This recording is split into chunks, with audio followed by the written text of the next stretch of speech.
Last time on the Mighty Dungeon, if you haven't seen part 1, go watch it. We followed 2 chefs who crashed a ship, cooked rice, made friends with a frog, and killed a kraken, but most of all, ignored the DM's story and made our own. Here's what happened next.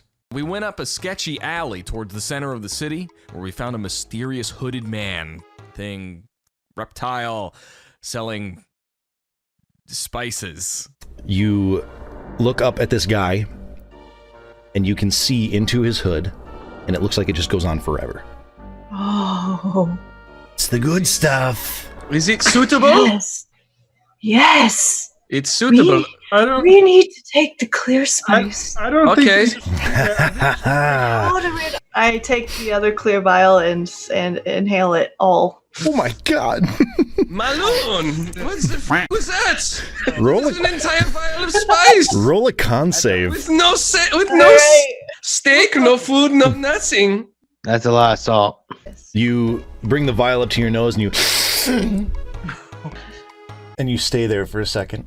You are supposed to eat the spice, not sniff. And you sneeze it out onto Bake's face. Do I have to con save too? Are you breathing right now? While Bake was drugged out against his will, the old man transformed into a dragonborn and used his breath weapon at some corrupt guards that were coming after us and accidentally caught some of the stalls on fire, as you do. And Bake was carried on a shoulder to a tavern down the hill where he was laid down on a table and brought an entire wheel of cheese to try to sober him up. The walls are melting like a fine cheese. Is he gonna be just... We need to feed this man. Well, alright. Cheese. Cheese. He goes off into the back and he comes out with a wheel of cheese. He says, this is gonna be expensive. Set the entire cheel of wheat. Cheel of wheat. Malun sets this wheel of cheese like on your chest and you like grab it. What you see is she is reaching up towards the ceiling towards you and handing you this wheel of cheese. Oh. How old is this cheese aged? 32 years. I don't know. That is a good year. Sure. I just Why are we feeding him I cheese? just take the entire wheel and I just eat off of the wheel. 2 of the tavern's big, burly bodyguards came out and got into a scuffle with the rest of the group while Bake just continued to gnaw on an entire wheel of cheese. But after the battle, a quick search of the storeroom in this tavern revealed a special box full of beautifully salted and preserved meats. Their victory didn't last long, though, as another bunch of guards appeared out front. Malun cleverly disguised himself as a guard and went out to meet the group only to find out the exact guard was there that they were disguised as. I got this whole situation handled. It's fine. He's with them. He is with them. He steps out from the side. He says, wait. I can't be there in here. One of you is an imposter.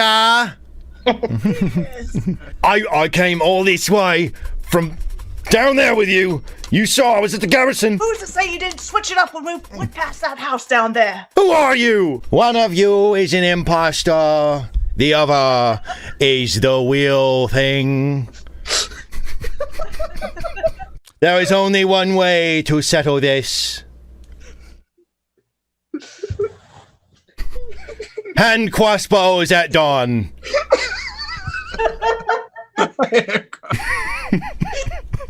Malun shot the real guard right in his dang eye, killing him and convincing the lieutenant that they were the real one. We then cooked the salted meats, let the lieutenant taste a little bit, and then killed him too. Yet still, they did not have the correct ingredients to cook the gigantic Plentiosaurus steak properly. So they decided to storm the Baron's castle. But someone was waiting for them. Yeah, so you poke and you prod at this guy with the end of your stainless stone pizza. Yeah, all right. Pizza scraper.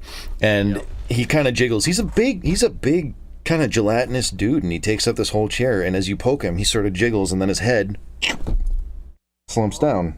At that point, you realize that at the sides, it's actually split.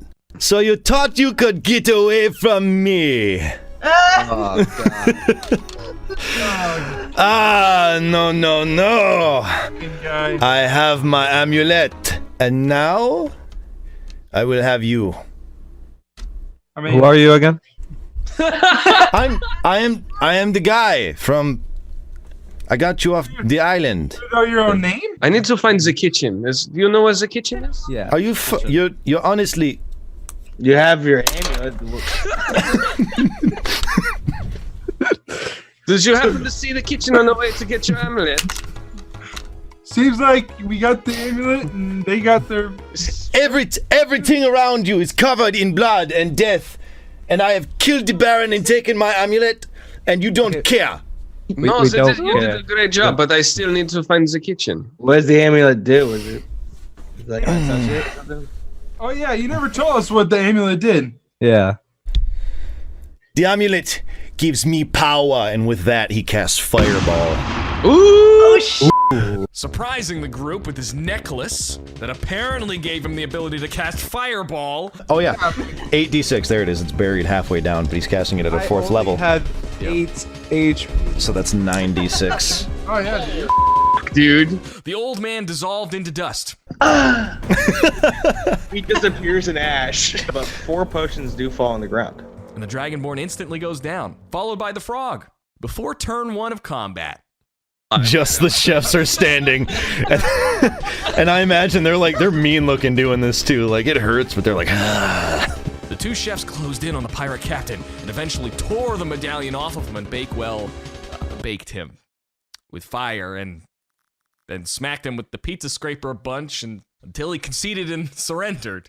They forced the captain to follow them in search of the Baron's kitchen, taking the body of the frog along, of course, and leaving the Dragonborn still unconscious, rolling death saving throws because, well, out of character for the entire 5-hour session, I don't think he talked. I not even once. I still have no idea who this person was or is or who this Dragonborn was. They were just there.